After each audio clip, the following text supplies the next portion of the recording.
A lot of my friends think this is funny because I used to actually hate Muslims, and I was known as the Muslim hater because I just was really affected by the media, and I was very much into reading like magazines like Marie Claire and Elle magazine, and they always had an article about some poor Muslim woman who'd been beaten up by their husbands in Pakistan or wherever. On one hand, the media is telling me, like showing us pictures of women being oppressed, people being violent and wars and stuff. It's the mainstream media's sort of perception. Absolutely negative. Obviously you have the media stance. You have the cultural stance from my parents. I used to live in New Zealand, and there weren't many Muslims in New Zealand when I lived there. And I think as a result of that, the media was certainly nothing like we have here in Britain in terms of the anti-Islam feeling. I had a lot of bigoted ideas and conceptions which were totally alien to Islam. But what I found out was from all these sources that emanate this negativity towards Islam, they had no appropriate basis. And I think that was definitely an advantage, because when I started to study Islam, there was no preconceived ideas that I had. I used to look at all the problems in the world, and every time I switched on the TV there was, a bombing. The basis was usually an egotistical one. All the fighting in the world there was Muslims involved. A hidden agenda one, in terms of like, they agree with something now, let me support you further by rejecting other things. So I was associated violence and fighting and corruption all with Islam. Then on the other hand, I used to see the people at university, and I used to find that they were doing a lot of stuff that Islam didn't permit. But I used to think that that was because Islam's too harsh, that it couldn't deal with people's problems and stuff like this. I hadn't been approached for a majority of my life about Islam, so I didn't know anything about it. Something very non-liberal, and Muslims very arrogant because they thought their religion is the best religion, and they were not willing to take from any other religion. I had my life, they had theirs. What I saw was that people were living split personalities, doing things they weren't supposed to be doing, and then going home and then being another person, for their parents basically. It didn't relate to me, so therefore it was not worth taking any notice of. My dad's family, a lot of them live in Iran, so seeing them, I didn't have a very good view of Islam at all. It was a religion that Asian people followed, and it was something which was very strict on girls. That's really the only view I had of it, that it was really restrictive, and all it wanted to do was stop you having fun and stop you going out. So I didn't have a very good view of Islam at all. From the other perspective, I think now that Islam is so much in the media, it's a case that people are rejecting a very biased opinion, and they actually want to go and see what Islam's all about. So there is almost like a backlash in the sense that against this negative media, and they want to understand Islam and actually see what it has to offer. One day you told me this life is a bridge. Don't build upon it, but cross over it. Always remember the end of the road. From Allah you've come, and to Him you return. Inna lillahi wa inna ilayhi raji'un.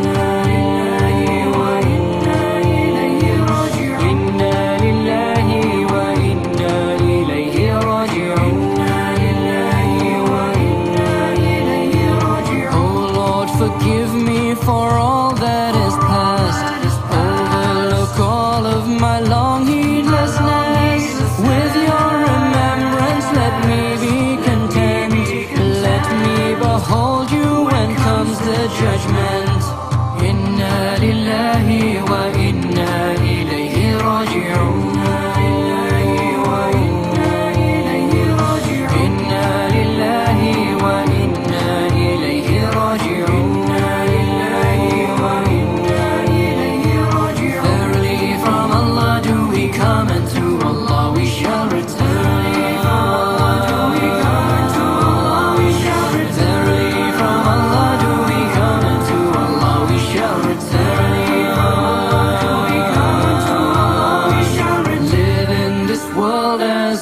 wayfarer only passing by.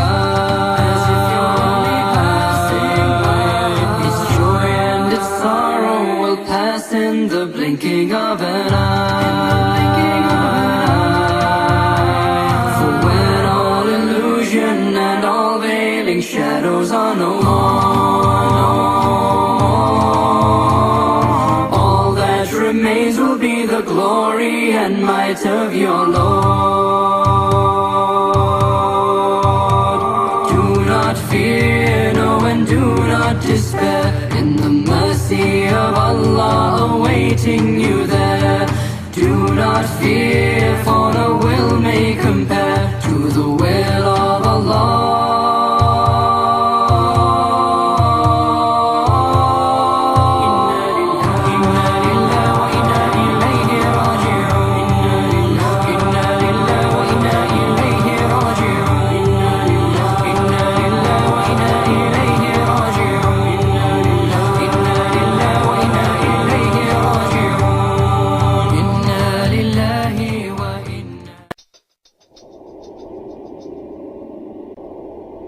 The Qur'an was revealed to Prophet Muhammad, peace be upon him, at the age of 40 in the Arabian city of Mecca in the year 610 AD. This was to be a path, a way of life, distinct from all other ways of life. Islam called upon the people of Arabia, who were in the depth of misguidance, backwardness with widespread depraved practices, to believe in the oneness of Allah and the messengership of Muhammad, peace be upon him.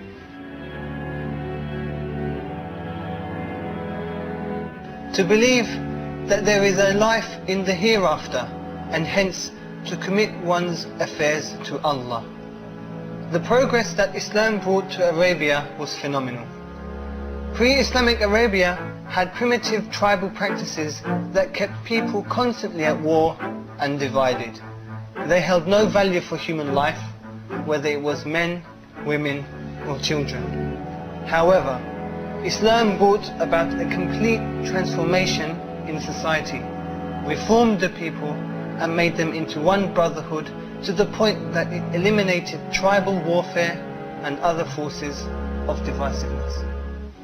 This short documentary will attempt to shed some light on why Islam appeals to people of diverse backgrounds. The interviews in the documentary will reveal why people embraced Islam.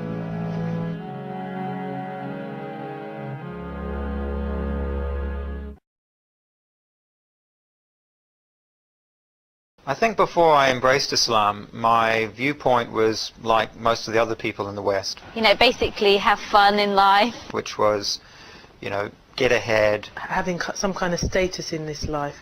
Enjoy myself. Get a good degree. Have a good career. Get a good job. Getting a bit further up the career ladder than my parents. Make lots of money. Go to parties and have fun, and meet people and have fun, and go out and have fun. But you find most of the time when you do that, you're just miserable at the end of the night anyway. And, you know, look after yourself, or look after number one. In terms of belief, I didn't really believe in anything. I didn't have any religion that I followed. My dad's Shia Muslim, but he doesn't practice, and my mum is from Scotland. She doesn't practice. She's Christian, but she doesn't practice either. My life was a bit messed up here. Talking about my life, like, for the first 2 years of my life, I lived with my mum and my dad, and my dad left my mum when I was 2 years old. It's not as easy just to say, oh, I want a happy life, because life throws tests at you all the time. My dad left my mum because he's gay. But when I came across Islam, I've realised that, you know, there's a lot more to life than that. Now that was harsh on my mum, you know what I mean? And for me, as a kid, obviously I didn't know what was happening. I was just looking for the most entertainment I could find. You know, you're young, you know, you want anything to do with hype, anything to do with entertainment, anything to do with excitement. My dad got HIV, and then basically my mum kept on telling me and my sister, like, preparing us that our dad was going to die. I actually, in fact, went to New York looking for it, and it was just a surprise that I came across something totally different. And when I got to 15, I found out that my mum had cancer. when I adopted the concept of Islam, I understood that this myth called freedom did not exist, because we were affected by the social construct of society and social construct of the influentials. Now, in essence, also the concept of freedom was like, how do I know the implications of my actions on the rest of humanity? Within 6 months or something, she passed away. So, because of these things that happened to me at a young age, it kind of set the view I had on life. And that's why when I did adopt the basis of Islam, that concept had to go. Because now it wasn't freedom, it was the pleasure of my Creator. I was an innocent kid before, hidden, kept away from all the bad things, because my mum brought me up quite well in that respect, yeah? But then when my mum passed away, I thought, F everything. I forgot everything, I didn't care about anything. Things went downhill for me. I left school at 15. You know, I started blazing every day, drinking alcohol. Yeah, I was in depression for 4 years. I would wake up in a prison cell the next morning. I didn't have a clue. I didn't have a t-shirt on me. You know, scratches all over me, and the police officers telling me I just been fighting some geezer. For me, it was more of like, is this the truth? And that's the thing that actually gave me true tranquility. And especially when I became Muslim, the things that emanated from Islam in terms of its concepts, those were the things that gave me tranquility. For example, I did not see good or bad as dualities anymore. I saw them as, am I pleasing my Creator, yes or no, in this situation? And the pleasure of my Creator was the thing that was giving me tranquility. One time I was younger, I was about 8 years old, yeah? And I was thinking about death. I was thinking, what's life about? One thing which was missing, there was a certain emptiness in my life. An emptiness because I didn't know what life is all about. Why am I here? What's going to happen to me, after I die? And I remember that night, I asked my mum and she couldn't answer me, and I cried. I was so scared, I couldn't sleep all night. Do you know what I mean? I couldn't think, what is the purpose of this life? When I came to Islam, these questions were answered. That question I had when I was 8 years old, that was answered. Once I adopted the basis of Islam, and once I understood that Islam was the correct basis to have, then my whole psychological disposition changed. I'm not going to sit there and meditate and just have an altered state of consciousness, because that's fruitless. What I'm going to do is cognitively change my disposition in order to please my Creator. By the year 623 AD, Islam was established as a state in the Arabian city of Medina, and this state had a constitution that was designed to organize the affairs of different peoples. Within 10 years of that state, the people of the Arabian Peninsula embraced Islam, and the Islamic way of life became dominant. In fact, Islam eventually appealed to millions globally, and it still continues to do so. Over the centuries, it spread to most parts of Africa, the Middle East, India, the Far East, Central Asia, China, the Caucasus, the Balkans, and Spain. Most of these areas were under the vast Islamic Caliphate state that spanned over 1,000 years. At present, there are an estimated 1.5 to 2 billion Muslims globally, including tens of millions in Europe and North America. Despite the absence of the Islamic Caliphate state, it is the fastest growing way of life here in Britain, as well as throughout the West. Once implemented in society, Islam achieved prosperity through trade, and scientific discoveries were made in the many fields such as science, architecture, mathematics, astronomy, and medicine. It is obviously beyond the scope of this short documentary to discuss these discoveries in great details. However, these facts are well documented even by Western academics. When I was a Christian, I had certain doubts and questions in my mind. And one of those was the role of prophets. How was it that Isa, or Jesus, alayhi salam, was put in such an esteemed position, given a position even beyond his role? Whereas the other prophets, they didn't seem to fit into the picture. And so that troubled me. It challenged my mind. It made me think. Initially, I came from a background of a family that were what would you call thinkers. And it wasn't really until I studied Islam that I could understand that all of the prophets and messengers had a particular calling, and that Muhammad sallallahu alaihi wasallam as the last, as the seal of the prophets, was really confirming what had come before and completing the message of Allah subhanahu wa ta'ala. So that really completed the picture for me. My dad always used to read many books on psychology, philosophy, etc. And obviously coming from a Greek background, it would be quite stereotypical to say that we were thinkers. The most important question was, how do I know that this creed is the truth? How do I know that this book, the Qur'an, is from the Creator? How do I know that there is a Creator? All of these questions that I posed to another Muslim, he was able to answer it. So in essence, when you look at the whole universe and you look at all matter around you, I noticed that something was similar. All other beliefs, creeds, religions, they ask their followers to follow blindly, not to question. They're unable to give evidence which satisfies a thinking person. Everything was finite and dependent. And I was looking at everything, even the universe. The sun was celestial bodies, they were finite and dependent. Christianity would have been an easier step for me because my background was Christianity. I used to go to Sunday school. I knew about that. But Islam, what attracted me to Islam, and which is superior in my belief, is that here it's calling me to the worship of the Creator. It's calling me to the worship of the Creator and not the created. What this meant to me was, what are they dependent on? If they're finite, therefore they cannot exist on their own. They need to rely on something else for existence. Previously, my parents, they were Buddhist, so I was brought up in not a very strict Buddhist environment. But then, I did have questions about life, I used to think, is there a God or isn't there? But this is something that isn't really, covered in Buddhism. They believe in reincarnation. So these are things that I didn't have answers for. So from a rational point of view, there is no other explanation but to say there is a creator. Now, I also had another family influence from the scientific angle that, science disproves the creator. When I started having these questions, I used to push them out of my mind. And I said, well, you never get these answers. It would be a miracle if I did, yeah?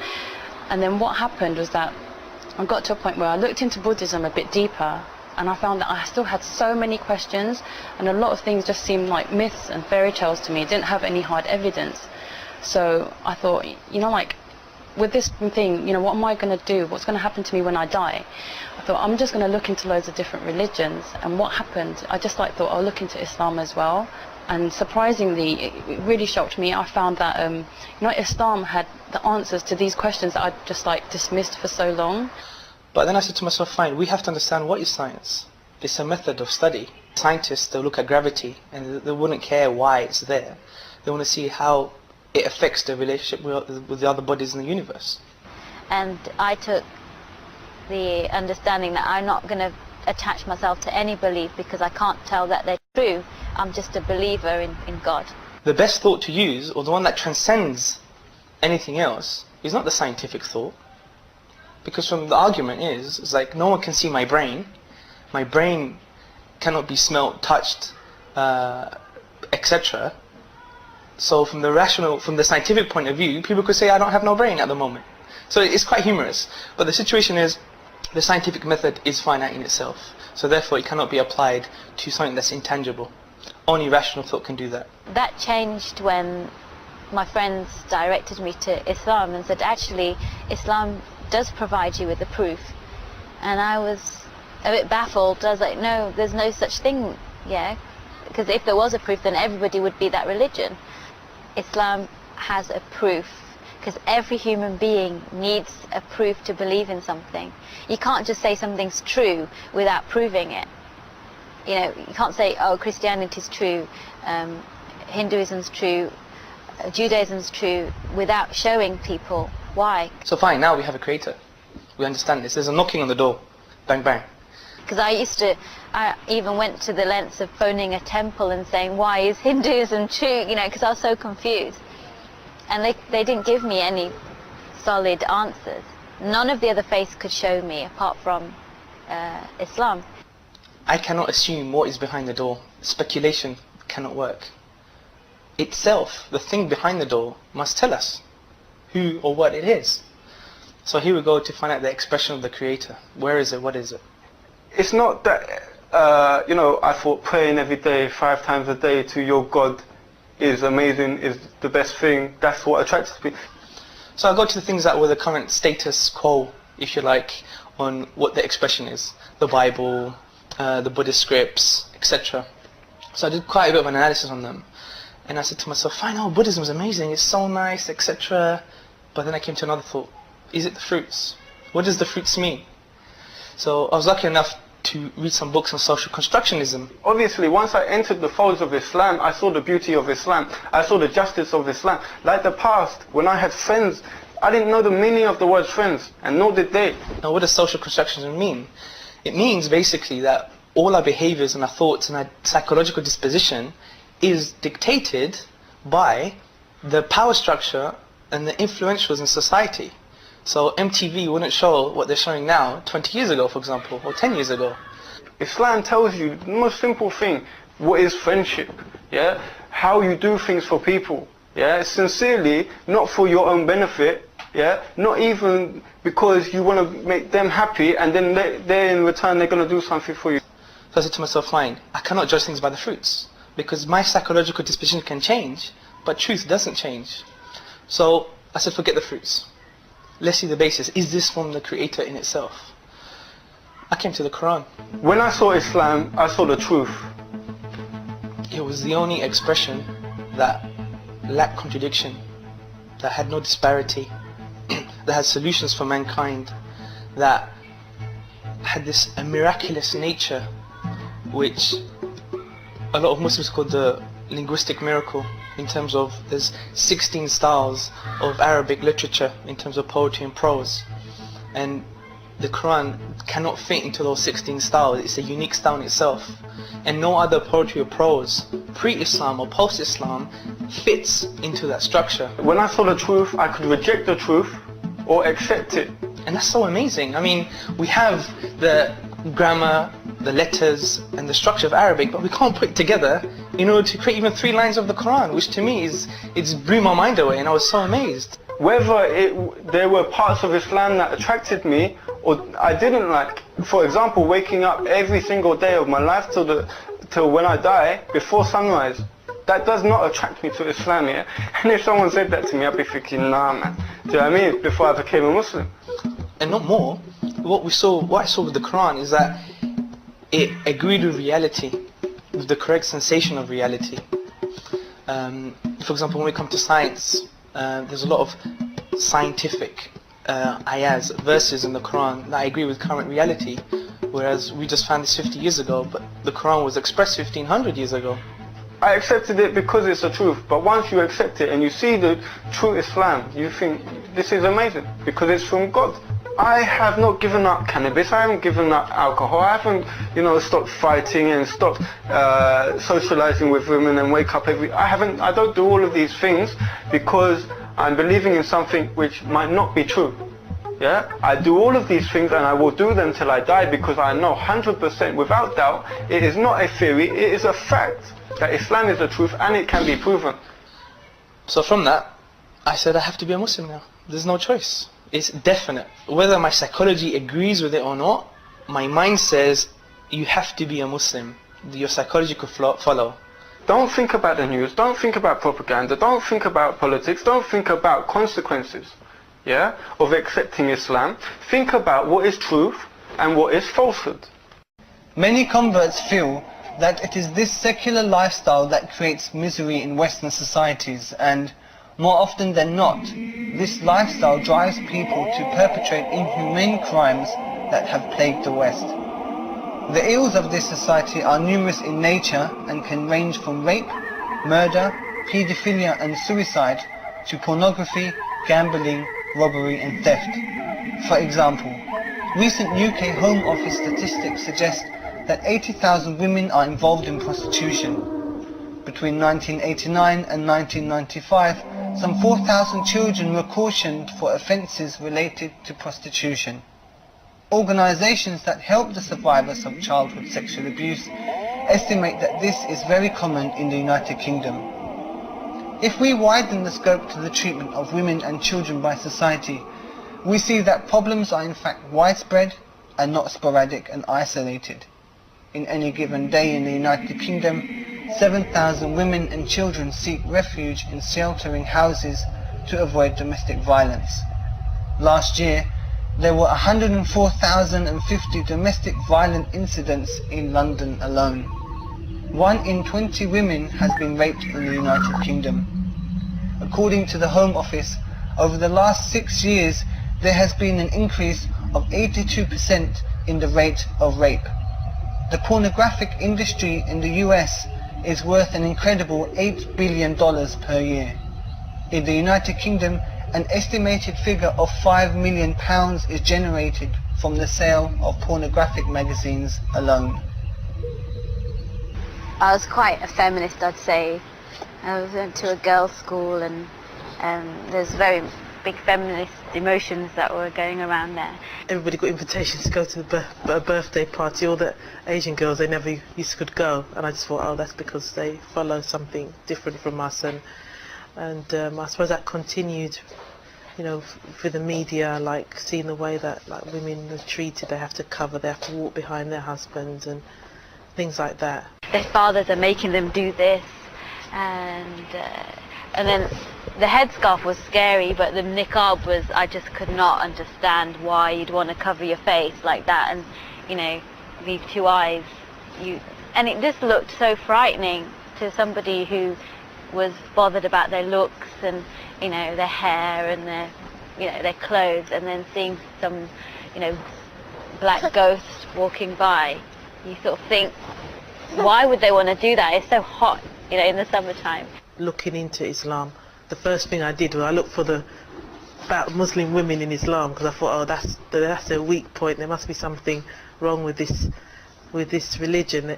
I used to read about them being beaten up and whatever, and also when I used to see them in the street, all dressed up and covered, which is quite ironic because that's what I'm doing now. But I used to see them all dressed up in black, and think, oh my God, their husbands must have oppressed them. I find it's very sad to hear that the majority of like the propaganda is directed against the Muslim woman, in particular the Muslim woman's dress. And I find that when I started looking into Islam, that I found something, you know, the picture was so different from what is portrayed in the media. The fact that as a woman, you know, Islam holds the woman in such a high honor in the society, how the woman as a mother and a wife, as a daughter, as a mother and wife, is treated like a queen in her home. Beforehand, you know, like from everybody, I used to feel that, you know, everybody wants a piece of you. They say that they respect the woman, but you know that it's just they see the woman as just a sexual object. So, you know, like friends and people that you know, they only hang around with you or spend time with you if they can, you know, like if you fit into their crowd, if you look right. Before you become Muslim, all you care about is how good you look. And if you go outside and you're not looking your best, then it's like, oh, you know, no, you don't get any attention and nobody wants to speak to you, nobody likes you, and you're just left behind and ignored a bit, and all your friends get all the attention because they're looking better than you do. And the women try to attain that type of look as well, you know, to try and beautify themselves and make them and display themselves. But in Islam it's not like that. You're respected for who you are, and you're respected for you know, your piety and your actions, rather than just what you look like, or I don't know, how many parties you've been to that week, or how much gossip you know, stuff like that. Whereas in Islam, you know, the woman's required to cover her beauty, and it's for herself and her husband and her immediate family, like her father and brother, to see. Now, as a Muslim, and I've been a Muslim for 5 years, yeah, you know, like I'm comfortable with this role. In fact, I'm really happy, you know, that Islam has given us a definition for the roles of a man and a woman. You know, I went to university and I wanted to be a career woman, so a mother and a wife, yes, I would be, but you know, I'd balance them all together, and I want to make it out there But I used to always say to my grandma, oh, I'll make my husband do my washing up and look after the kids, and I'll go to work, and she used to have a, you know, nightmare. I used to find it hard that, you know, after like 5 years of studying at university, that I had like to think twice about, should I pursue my career in engineering, or should I, you know, think about having a family? When I came to Islam, there's completely different, like it's all set out for you nice and clearly, you know, there's no confusion. The background that I came from West Indian background, Jamaican background, and you know, there's a lot of issues to do with family, like there's a lot of broken families, dysfunctional families. There's a high ratio of homes which do not have fathers in the home, and this is all as a result of the fact that there's no guidance. At first it was quite difficult, but then, as you know, once I got married, had children, and then, you know, like your natural instincts take over. I think every mother would say that, you know, like if they were working, that they would want to be at home with their children. When I came across Islam and this issue of, you know, being a mother and a wife, it was something which it gave you such clear guidance on where you stand and how to uphold your role as a wife and as a mother, how to bring up your children, and what it means to be a wife, and what is the role of a husband, and what are the rights and the duty of the husband and wife. And I just found that like a great liberation for me, because I think that was a problem before, that people were doing things based on their own mind. And that does give me comfort that when I get older, I won't be, you know, abandoned and left to rot in my old flat, you know, and my children not come and visit me, which is, unfortunately, I've had experience in that field where I've worked in old people's homes, where sons and daughters do not come and visit their elderly parents. You never see anybody come and visit them, you never see anybody, and they have children, but the children must really come just at Christmas. Even at Christmas, you know, they're not even sent any Christmas cards. And I remember working at Christmas with the elderly people and trying to make them feel a bit better. And it is really heartbreaking when you go into certain old people's homes, and all their life these people have looked after their children, and all they can speak about is their children, and their children can't even be bothered to come and visit them once a week. And then the saddest thing is when they die, the elderly people, then the children come and take the inheritance. And I do feel relieved that, you know, inshallah, this is not what's going to happen to me, that my children will always be there for me, because Islam requires them to do that. You know, the emphasis is on that, you know, paradise is in the feet of your mother. And when I first heard that as a Muslim, that made me cry, because it's so you know, emotional, that the responsibility a child has to the mother. Coming to Islam is not just about, these are some of the beautiful outcomes of practicing Islam. It's not the reason why one takes on Islam. We take it on because it's the truth. And even if by the, you know, Allah forbid, the child becomes misguided, at the end of the day you know that you're following the truth, and that's the most important thing, and that you uphold your responsibility to Allah subhanahu wa ta'ala.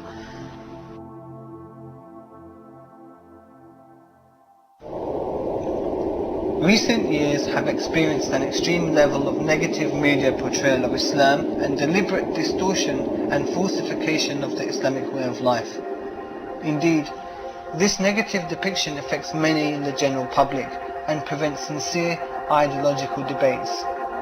We propose Islam as an ideological alternative to liberal capitalism and urge our fellow human beings to research about Islam and find out for themselves about the true nature of Islam.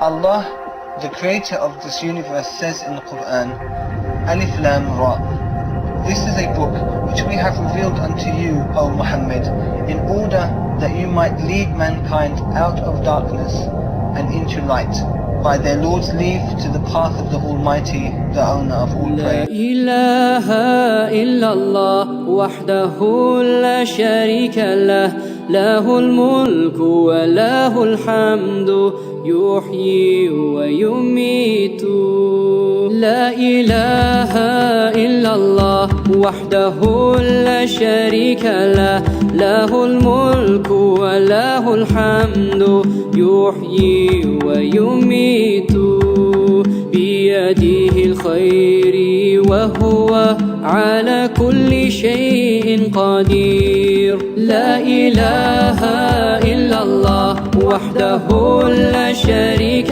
له له الملك وله الحمد يحيي ويميت بيده الخير وهو على كل شيء قدير. There is no God but Allah. He is one, He has no partner. To Him dominion, to Him the praise. He brings life, death and life again. In His blessed hand is all goodness, and He has power over everything. لا إله إلا الله وحده لا شريك له له الملك وله الحمد يحيي ويميت بيده الخير وهو على كل شيء قدير. سبحان الله حمدا لله لا إله إلا الله الله أكبر ولله الحمد. لا إله إلا الله وحده لا شريك له له الملك وله الحمد يحيي ويميت بيده الخير وهو